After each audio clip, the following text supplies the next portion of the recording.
Lord. தேவனுக்கு மகிமை உண்டாவதாக. ஆண்டவர் இரட்சகருமாய் இருக்கிற இயேசு கிறிஸ்துவின் நாமத்தினாலே இந்த கால வேளையில் உங்கள் யாவரையும் நான் வாழ்த்துகிறேன். இந்த நாளுக்கான தேவனுடைய வார்த்தை சங்கீதம் 102 அதிகாரம் 27 வசனம். நீரோ மாறாதவராய் இருக்கிறீர், உமது ஆண்டுகள் முடிந்து போவதில்லை. எனக்கன்பானவர்களே, வேதம் சொல்லுகிறது கர்த்தர் மாறாதவராய் இருக்கிறார். யோபு பக்தன் சொல்லும் பொழுது, யோபுவின் புஸ்தகம் 36 அதிகாரம் 26 வசனத்தில் வாசிக்கும்போது, இதோ தேவன் மகத்துவம் உள்ளவர், நாம் அவரை அறிய முடியாது. Glory to God. அவர் மாறாதவர். அவருடைய செயல்களை, அவர் என்ன செய்கிறார் என்பதை ஒரு மனிதனாலேயும் அறிந்து கொள்ள முடியாது. மல்கியாவின் புஸ்தகம் 3 அதிகாரம் 6 வசனம் சொல்லுகிறது, நான் கர்த்தர், நான் மாறாதவர். ஆகையால் யாக்கோபின் புத்திரராகிய நீங்கள் நிர்மூலமாகவில்லை. நாம் ஆராதிக்கிற தேவன் மாறாதவருங்க. அவர் மாறாதவராய் இருக்கிறதுனால தான் இன்றைக்கும் நாம் ஜீவனோடு கூட நாம் இருக்கிறோம். Glory to God. எபிரேயர் 13:8 வாசிக்கும் பொழுது, இயேசு கிறிஸ்து நேற்றும் இன்றும் என்றும் மாறாதவராயிருக்கிறார். மனிதர்கள், நாம் நம்பியிருக்கிற மனிதர்கள் மாறிவிடலாம், ஆனால் தேவன் ஒருபோதும் அவர் மாறிவிடுகிற தேவன் அல்லங்க. அவருடைய வார்த்தை மாறாதது. ஆதியில் பிதாக்களுக்கு வாக்கு கொடுத்தார். அவர்கள் எல்லாரும் கர்த்தருடைய வாக்கை நம்பினார்கள். நம்பின ஒவ்வொருவரையும் கர்த்தர் விடுவித்தார். அதே தேவன் வேதத்தில் வாசிக்கும்போது, மோசையோடு இருந்தது போல யோசுவாவோடும் இருப்பேன்னு சொன்னார்ல, கர்த்தர் அவனோடு கூட இருந்தார். அவர் மாறல. அவர் சொன்ன வார்த்தை மாறல.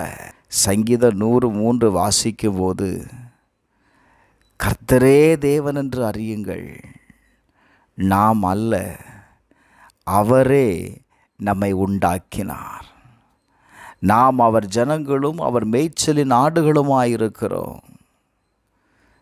நம்மை உண்டாக்கினவர் கர்த்தருங்க. நாம் அவருடைய ஜனம். கர்த்தர் நம்மளை நடத்துகிறார். அவருடைய வார்த்தையின்படி நடத்துகிறார். அவருடைய நீதியின்படி நடத்துகிறார். அவருடைய நியாயத்தின்படி நடத்துகிறார். அநேக நேரத்தில் நாம் நீதிக்கு முரண்பாடாய் சில காரியங்களை கேட்கிறதுனால தான் தேவனால் அந்த காரியத்தை செய்ய முடியாத நிலையில் போய்விடுகிறது. ஏன்னா கர்த்தர் நீதி உள்ளவர். இந்த கால வேளையில் இருக்கிறார். நான் இருக்கிறவரும் இருந்தவரும் வருகிறவருமாகிய சர்வ வல்லமையுள்ள கர்த்தர். Glory to God.